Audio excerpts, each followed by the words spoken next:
नमस्कार, commodity roundup में आपका स्वागत है। मैं हूं मनीषा गुप्ता और बात करेंगे आज चावल के एक्सपोर्ट पर, जहां पर टूटे चावल के एक्सपोर्ट को अब यहां पर मंजूरी दे दी गई है। कितना असर पड़ेगा, कितना एक्सपोर्ट होता हुआ हम देख सकते हैं और किन भावों पर बताएंगे आपको। साथ ही बात करेंगे सोने की, जहां पर अब दायरा और भी छोटा होता हुआ नजर आया है। 1950 नीचे में नहीं तोड़ता और 1980 के ऊपर यहां पर भाव बनते हुए नजर नहीं आ रहे। कैसे करें ट्रेड, इस पर भी करेंगे चर्चा। साथ ही बात करेंगे बेस मेटल्स की, यहां पर बिकवाली जारी है और सभी मेटल्स इस वक्त अपने मल्टी मंथ लोज पे कारोबार कर रहे हैं। अगर आप इस साल के हाईज से देखें तो ज्यादातर मेटल्स 10 से 35% तक फिसल चुके हैं। यहां पर क्या हो स्ट्रैटेजी, बताएंगे आपको। हमारे साथ जुड़े हैं केडिया कमोडिटीज के अजय केडिया, कोटक सिक्योरिटीज के रविंद्र राव, चावल पर बात करेंगे सत्यम बालाजी राइस इंडस्ट्रीज के डायरेक्टर हिमांशु अग्रवाल से, और सोने चांदी पर किस तरह की खरीदारी है, क्या है पैटर्न्स, जानेंगे India Boolean and jewellers association के सेक्रेटरी सुरेंद्र मेहता से। लेकिन क्लियरली जो सरकार की तरफ से नोटिफिकेशन आया है वो कल रात को चावल के एक्सपोर्ट के ऊपर। गेहूं की हाल तो खराब है, लेकिन चावल यहां पर अब पर्याप्त मात्रा में है, प्रोक्योरमेंट भी है, बफर स्टॉक भी है, तो यहां पर एक्सपोर्ट ऑफ कोर्स खुलता हुआ नजर आया है। लेकिन वो भी एक पर्टिकुलर क्वांटिटी का, डीजीएफटी ने जो नोटिफिकेशन जारी किया है उसके लिहाज से ब्रोकन राइस फिलहाल यहां पर एक्सपोर्ट हो पाएगा। अजय, पहले आपसे जानना चाहेंगे क्या देखते हैं आप इसके मायने, और इंटरनेशनल मार्केट्स में तो प्राइसेस यहां पर नीचे ही हैं, ये कितना एक्सपोर्ट होता हुआ दिखता है आपको? नमस्कार। डेफिनेटली काफी बड़ा है, बिकॉज हमने पिछले 2 साल में देखा था कि काफी ज्यादा इंटरनेशनल के अंदर जो डिमांड थी उसके हिसाब से इंडिया एक्सपोर्ट नहीं कर पा रहा था। बट जो स्टेटमेंट है उसके बाद डेफिनेटली प्राइसेस को भी एक सपोर्ट मिलेगा। हमने नॉन बासमती, बासमती के टोटल जो एक्सपोर्ट की बात करें पहले के मुकाबले थोड़े से ट्रिप जरूर दिखे थे, बट अब जिस दिन से रुपए में भी गिरावट है और इंटरनेशनल डिमांड भी है, तो कहीं ना कहीं प्राइसेस को भी अपलिफ्ट करेगा। तो ओवरऑल मुझे लगता है सेंटीमेंट इंप्रूव करने की जो कवायद हो रही है उसमें एक सपोर्ट मिलता हुआ दिखाई देगा। जी, हिमांशु, आप कैसे देखते हैं इसे? एक सेंटिमेंट इंप्रूवमेंट के हिसाब से देखते हैं या फिर किस तरह के नंबर्स हम यहां पर अचीव कर पाएंगे?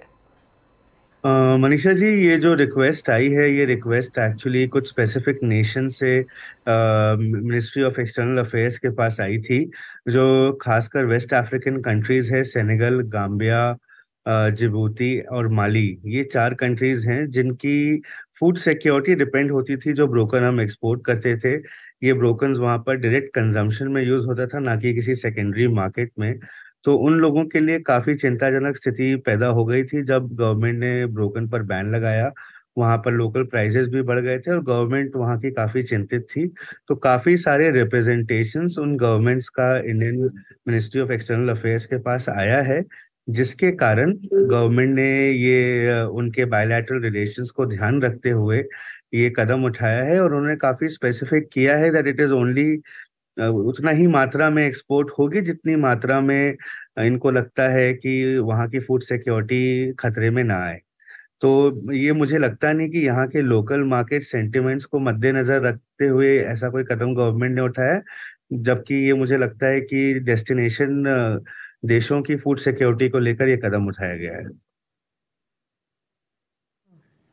तो हिमांशु जी, फिर ऐसे में अवेलेबिलिटी इंडिया में या प्रोडक्शन नंबर्स यहाँ कैसे हैं, और दूसरी बात कितना कंफर्टेबली हम एक्सपोर्ट कर पाएंगे, कितने नंबर्स रह सकते हैं इनिशियली?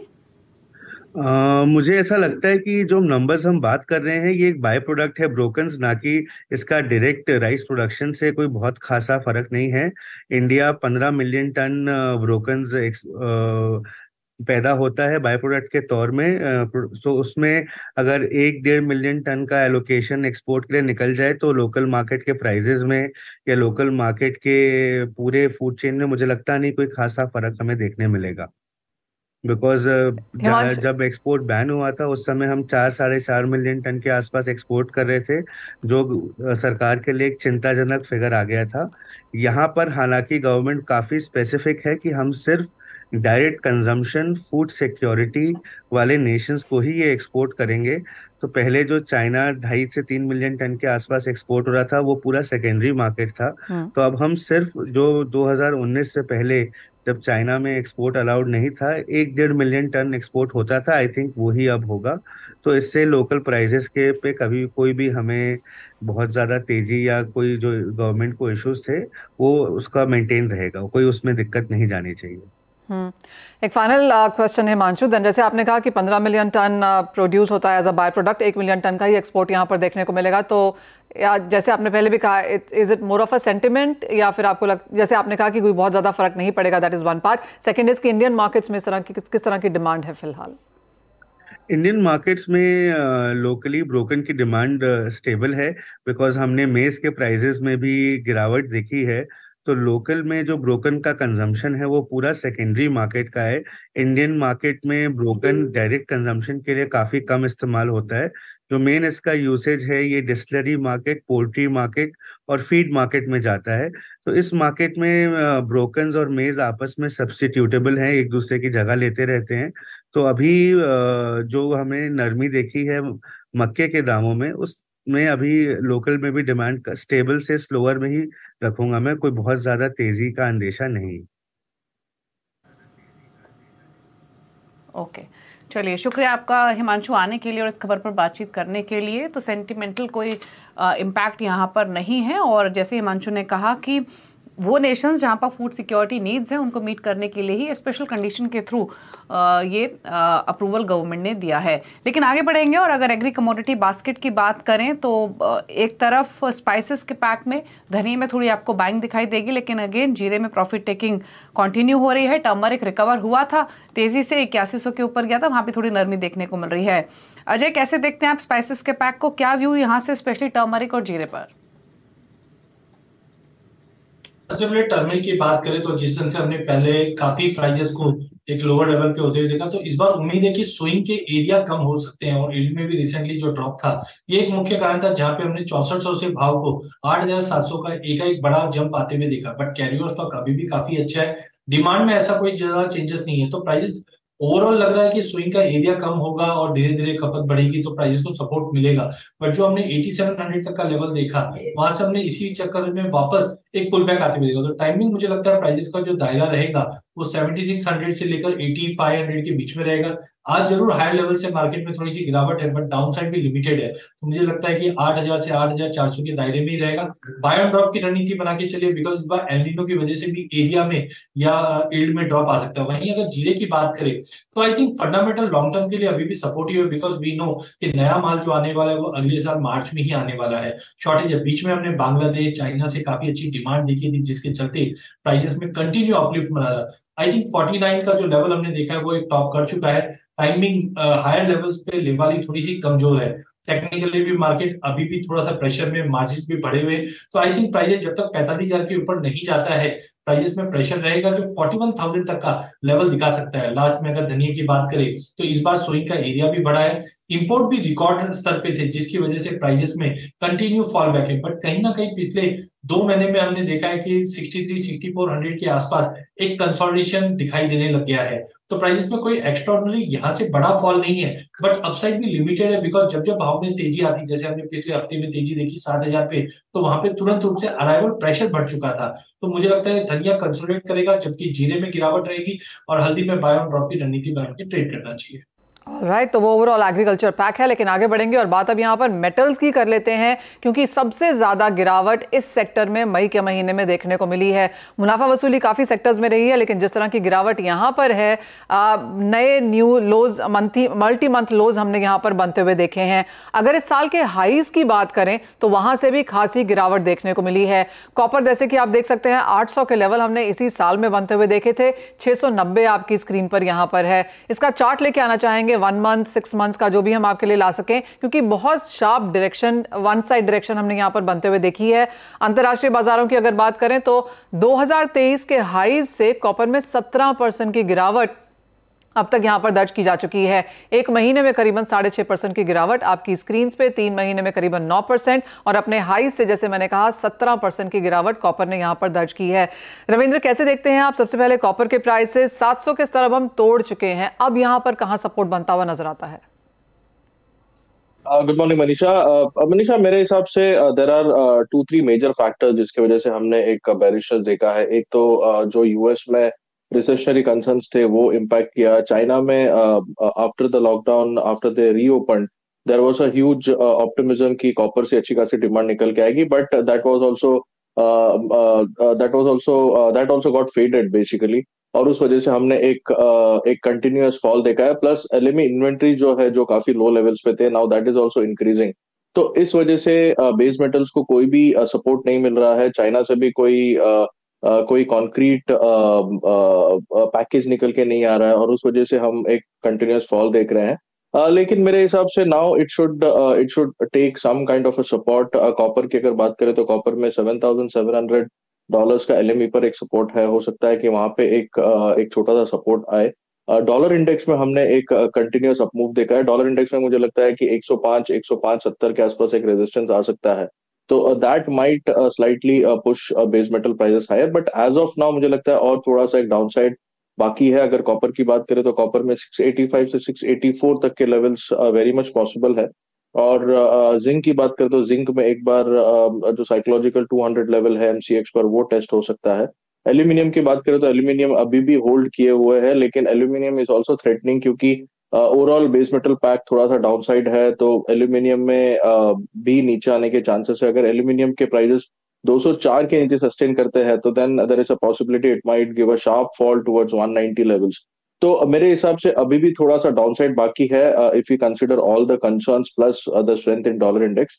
लेकिन आगे जाके हो सकता है कि लोअर लेवल्स पे एक सपोर्ट आए सारे ही base metals. Okay, in level से आप कोई ट्रेड लेना चाहेंगे क्या अजय बेस मेटल्स में? बिल्कुल दीपाली जी, अगर हम देखें तो मार्केट काफी ज्यादा सीवियरली ओवरसोल्ड हो गया। जैसे मैंने भी कहा कि 800 का लेवल छूने के बाद हमने अब 700 का लेवल भी तोड़ चुके हैं। तो टाइमिंग सीवियरली ओवरसोल्ड है। स्टोरी वी नो कि चाइना से जो ऑपरेशन बना हुआ था वो बिल्कुल ही नहीं आ पा रहा है, लेकिन उम्मीद है कि जिस ढंग से भाव में गिरावट और इकोनॉमी में जो कंसर्न्स बने हुए हैं, कहीं ना कहीं स्टेप आते हुए दिखाई देंगे अगले हफ्ते से। और टेक्निकली भी मार्केट सीवियरली ओवरसोल्ड में। इससे पहले भी हमने देखा था कि दिसंबर में प्राइजेस ने जब 700 के नीचे ट्रेड किया था, यहाँ से एक सपोर्ट उठते हुए दिखाई दिया था। तो जो न्यू मंथ कॉन्ट्रैक्ट है, मुझे लगता है कि और मे बी समझिए 690-92 के आसपास के अगर लेवल बनते हैं, ये वीक की वीकनेस है, बाद में एक शॉर्ट कवरिंग जरूर मार्केट में ड्यू है। जिंक के अंदर नो डाउट इन्वेंट्रीज को लेकर और डिमांड को लेकर मुझे लगता है जिंक में थोड़ी चिंता और रह सकती है। जैसे रविंद्र ने भी कहा 200 तक के लेवल हम न्यू मंथ फ्यूचर देख सकते हैं, बट वहां पे जाकर सपोर्ट लगेगा। लेकिन इन केस ऑफ एल्यूमिनियम और लेड, ये दोनों ही काउंटर मुझे लगता है कंसोलिडेट कर रहे हैं। इनमें कोई भी असर हमने ये करंट फॉल जो कॉपर और जिंक में उसमें आते हुए नहीं देखा है। तो I am more bullish on aluminium as long as ये 204 का लेवल 200 का लेवल ब्रीच नहीं करते, क्योंकि मल्टीपल ऑफ टाइम हमने देखा 200 के लेवल से मार्केट होल्ड कर गया है। तो आई थिंक 204 203 के करीब एल्यूमिनियम को लेके चलना चाहिए, जबकि कॉपर और जिंक के अंदर थोड़ा सा वेट कीजिए। बाय ऑन ड्रॉप की रणनीति करंट लेवल से शॉर्ट एटलीस्ट अवॉइड करके चलना चाहिए।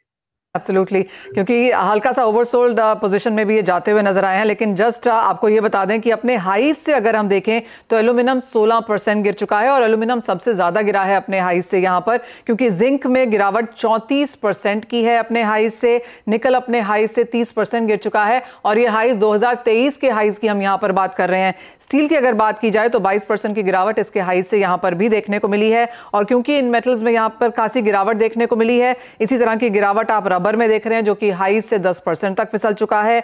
कोल में 58% की गिरावट है 2023 के हाई से। तो कमोडिटीज के लिए मई का महीना तो वीक है ही, जहां पर 7 से 15% की गिरावट है, लेकिन ये current quarter in the negative है। अपने हाई से खासी गिरावट काफी हद तक काफी मेटल्स में देखने को मिली है। ये तो बात हुई यहां पर मेटल्स की, लेकिन एक छोटे से ब्रेक के लिए रुकेंगे। जब लौटेंगे तो यहां पर बात करेंगे सोने चांदी की, जहां पर भी गिरावट देखने को मिली है। साथ ही स्ट्रैटेजीज बताएंगे आपको एनर्जी स्पेस के लिए।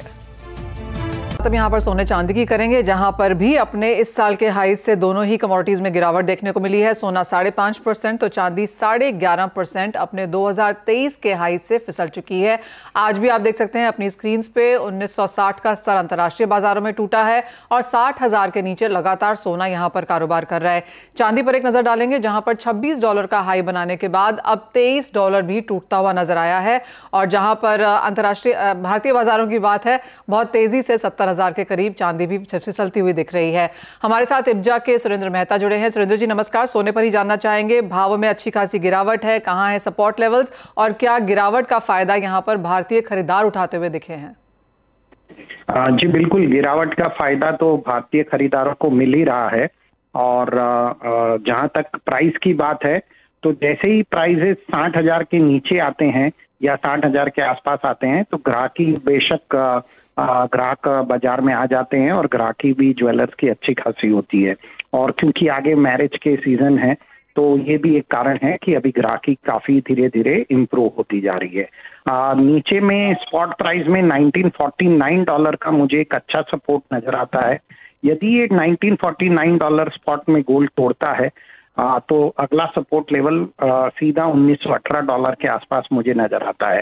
थोड़ी सी गिरावट जब तक डेट सीलिंग को लेकर क्लैरिटी नहीं होती तब तक ये गिरावट जारी रहने की मुझे उम्मीद है। हालांकि काफी क्लैरिटी हो गई है, अब की इंटरेस्ट रेट नहीं बढ़ेंगे, लेकिन डेट सीलिंग पे जब तक क्लैरिटी नहीं होती तब तक गोल्ड प्राइसेस साइडवेज इसी तरह से चलते रहें।